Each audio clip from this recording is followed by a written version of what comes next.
Hello friends, स्वागत है आपका हमारे चैनल स्टडी डॉट में। मैं ब्रजेश आपका स्वागत करता हूं। फ्रेंड, आज का जो टॉपिक है वो है यूपीएसआई के सिलेबस के बारे में। और सिलेबस के ख़त्म हो जाने के बाद हम छोटा सा टॉपिक जो है देसी रियासतों का भारत में विलय, उसके बारे में थोड़ा सा पढ़ेंगे। ये उसी का चित्र है जिसके बारे में हम मैथ के द्वारा आपको समझाएंगे। तो आइए फ्रेंड, पहले सिलेबस को देख लेते हैं। हमारी टीम जो है आपको सिलेबस के अकॉर्डिंग सभी वीडियो आपको प्रोवाइड कराएगी। यूपीएसआई के जितने एस्पिरेंट हैं वो हमारे चैनल के साथ जुड़ जाएँ। तो सिलेबस इस प्रकार से है फ्रेंड। ये भारतीय संविधान तथा मूल विधि के हैं जो मैं आपको पढ़ाऊंगा और साथ में जीके भी पढ़ाऊंगा। तो भारतीय दंड विधान एवं दंड प्रक्रिया संहिता, महिलाओं, बच्चों, अनुसूचित जाति के सदस्यों आदि को संरक्षण देने संबंधी विधिक प्राविधान, यातायात नियमों, पर्यावरण संरक्षण, वन्य जीव संरक्षण, मानवाधिकार संरक्षण, सूचना का अधिकार अधिनियम, आयकर अधिनियम, भ्रष्टाचार निवारण अधिनियम, राष्ट्रीय सुरक्षा अधिनियम, आईटी अधिनियम, साइबर अपराध, जनहित याचिका, महत्वपूर्ण न्यायिक निर्णय, भूमि सुधार, भूमि अधिग्रहण, भू राजस्व संबंधी कानूनों का सामान्य ज्ञान। संविधान का उद्देश्य ये दूसरा है फ्रेंड। इसमें दो पार्ट में कॉन्स्टिट्यूशन के 40 क्वेश्चन लमसम आते हैं जिसमें सभी सम्मिलित रहते हैं। ये पहले जो है सब्जेक्टिव टाइप आपको प्रोवाइड कराए जाएंगे। जब सभी टॉपिक के सब्जेक्टिव टाइप क्वेश्चन हो जाएंगे तो उसके बाद हम आपको 1000 या उससे ऊपर ऑब्जेक्टिव टाइप क्वेश्चन हमारे चैनल पे प्रोवाइड करा दिया जाएगा, जिससे आपको यूपीएसआई के कॉन्स्टिट्यूशन में एक भी ऐसा सवाल ना हो जो आपको छूट जाए। तो संविधान का उद्देश्य जो हमारे पहले वीडियो में आपको बताया जा चुका है, उसकी ऐतिहासिक पृष्ठभूमि, संविधान सभा, संविधान को बनाने में कितने समय लगे और कितने अनुच्छेद हैं, ये सभी चीज़ें आपको बताई जा चुकी हैं। इसके बाद जो है ये वीडियो है, इसके बाद प्रस्तावना की वीडियो होगी, उसके बाद मौलिक अधिकार की वीडियो होगी। इसी प्रकार से सभी को सब्जेक्टिव टाइप बताया जाएगा। मौलिक अधिकार इसमें है नीति निदेशक तत्व एवं मूल कर्तव्य, संसदीय व्यवस्था, केंद्र एवं प्रादेशिक सरकारों का गठन एवं उनके अधिकार, कानून बनाने का अधिकार जो दरोगा के लिए एकदम इम्पोर्टेंट है, स्थानीय शासन, केंद्र और राज्यों के बीच संबंध, निर्वाचन तथा अन्य महत्वपूर्ण जानकारियों में संवैधानिक अनुसूचियां, अखिल भारतीय सभाएं एवं उनकी चयन पद्धति आदि के विषय में सामान्य जानकारी। सामान्य विज्ञान जो है हमारे दूसरे फैकल्टी द्वारा आपको पहुंचाया जाएगा आपके पास। भारत का स्वतंत्र संग्राम, भारतीय अर्थव्यवस्था एवं संस्कृति, भारतीय कृषि, वाणिज्य एवं व्यापार, जनसंख्या, पर्यावरण एवं नगरीकरण, एफडीआई फॉरेन डायरेक्ट इन्वेस्टमेंट, विश्व भूगोल तथा भारतीय भूगोल, प्राकृतिक संसाधन, राष्ट्रपति अंतर्राष्ट्रीय महत्व के समसामयिक विषय, उत्तर प्रदेश की शिक्षा, संस्कृति और सामाजिक प्रथाओं के संबंध में विशिष्ट जानकारी, उत्तर प्रदेश में राजस्व, पुलिस व सामान्य प्रशासनिक व्यवस्था, भारत और उसके पड़ोसी देशों के बीच संबंध, कंप्यूटर कौशल की आधारभूत जानकारी, सूचना और संचार प्रौद्योगिकी का मौलिक आधारभूत ज्ञान, सोशल मीडिया कम्युनिकेशन। ये सभी जो हैं ये मूलभूत और सामान्य ज्ञान में है।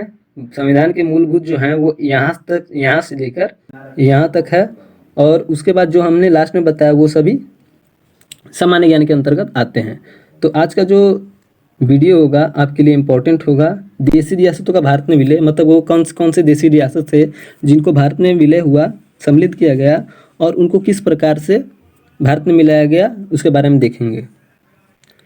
तो सबसे पहले कुछ आपको सब्जेक्ट को पढ़ाने से पहले अब ये बता दें कि रियासतों को भारत में सम्मिलित करने के लिए सरदार वल्लभ भाई पटेल के नेतृत्व में रियासती मंत्रालय बनाया गया। जूनागढ़ रियासत को जनमत संग्रह के आधार पर जो 3 रियासत थी, वो जब लॉर्ड माउंटबेटन ने, भारत का गवर्नर जनरल था वो, उसने जब ये कहा कि भारत के जितने भी प्रांत और राज्य हैं वो अपने आप को स्वतंत्र घोषित कर सकते हैं, अपने लिए अलग संविधान की मांग कर सकते हैं, ये उसका फूट डालने का एक तरीका था।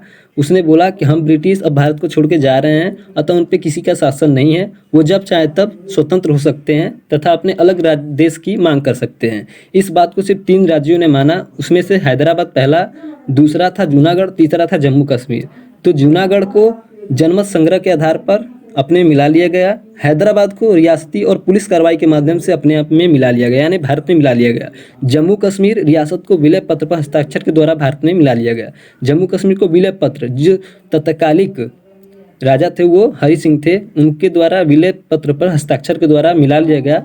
उसमें हस्ताक्षर में ये कहा गया था जिससे उनको जम्मू कश्मीर को एक विशेष दर्जा प्रदान की गई थी। इसमें 370 का भी प्रयोग किया गया था, जिसे अनुच्छेद 370 भी कहते हैं।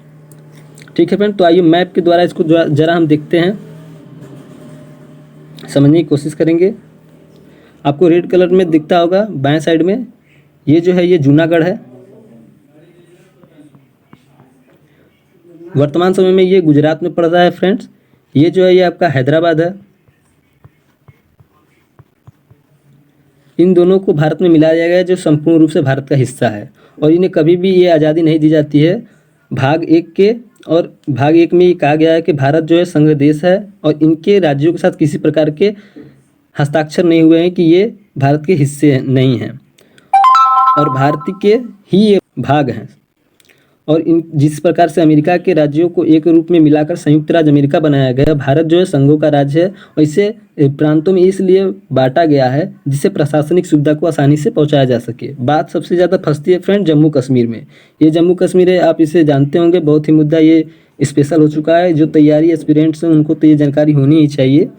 ये जो हिस्सा है ये कहते हैं पाकिस्तान की मेरा है और भारत कहता है कि मेरा है। अगर आप वर्ल्ड मैप में देखेंगे तो इसे पाकिस्तान के हिस्से में दिखाया जाता है, जो हमारे लिए एक बहुत ही शर्मनीय बात है। ये जो है पूरा भारत का हिस्सा ही है, क्योंकि हरि सिंह ने तत्कालिक परिस्थिति को देखते हुए पूरे रूप से भारत को सौंप दिया था। क्यों? जो हम लोग हस्ताक्षर पेपर की बात कर रहे हैं, उस समय जब एक कांड हुआ था फ्रेंड 26 अक्टूबर 1947 को। 26 अक्टूबर 1947 को जब पाकिस्तान इस हिस्से को लेने के लिए, मतलब पाकिस्तान को अपने मिलाने के लिए सैनिक विद्रोह कर दिया तथा इस पर आक्रमण कर दिया। हरि सिंह जो थे इसके सहन नहीं कर पाए और वे चाहते थे कि ये पूरब का स्विट्ज़रलैंड कहा जाए। जैसे यूरोप में स्विट्ज़रलैंड जो बहुत ठंडा प्रदेश है और उस बहुत ही लोगों को अपने ओर लुभावना करता है, उसी प्रकार हरि सिंह का सपना था कि जम्मू कश्मीर भी पूरब का स्वर्ग माना जाए, स्विट्ज़रलैंड की तरह।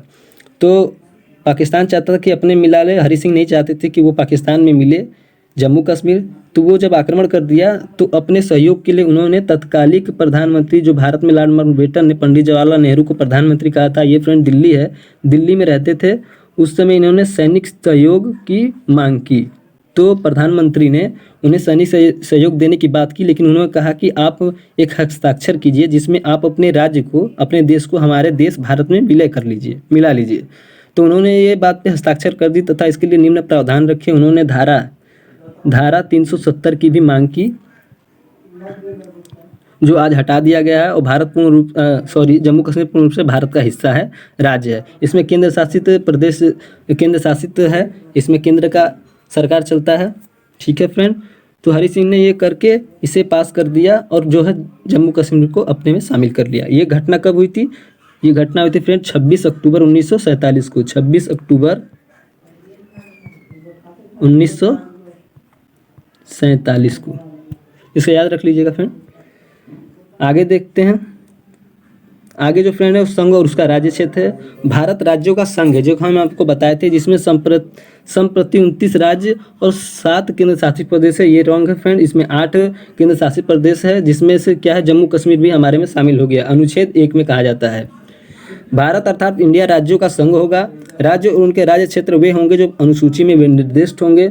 भारत के राज्य क्षेत्र में अर्जित किए गए अन्य राज्य क्षेत्र समाविष्ट होंगे।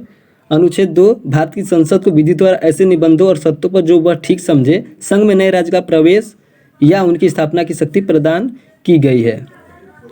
नए राज्य का निर्माण और वर्तमान राज्यों के क्षेत्रों की सीमाओं या नामों में परिवर्तन संसद विधि द्वारा कर सकती है। संसद जो है बहुत ही अच्छे तरीके से फ्रेंड हम पढ़ेंगे, और इसके ऑब्जेक्टिव टाइप और सब्जेक्टिव टाइप दोनों तरह से हम लोग बहुत ही अच्छे तरीके से इसको पढ़ेंगे, जिससे इसका एक भी क्वेश्चन अगर क्वेश्चन एग्जाम में पूछ दे तो वो फंसना ही चाहिए, छूटना नहीं चाहिए। ठीक है फ्रेंड, तो संसद जो चाहे तो राज्य के सीमा को, उसके नाम को चेंज कर सकता है अपने बहुमत को करके। ठीक है फ्रेंड, तो ये वीडियो यहीं पे समाप्त करते हैं। अगला वीडियो जो होगा प्रस्तावना पे होगा। उम्मीद है कि आपको ये वीडियो पसंद आई होगी, तो सपोर्ट करिए हमें और ज्वाइन होइए हमारे चैनल से।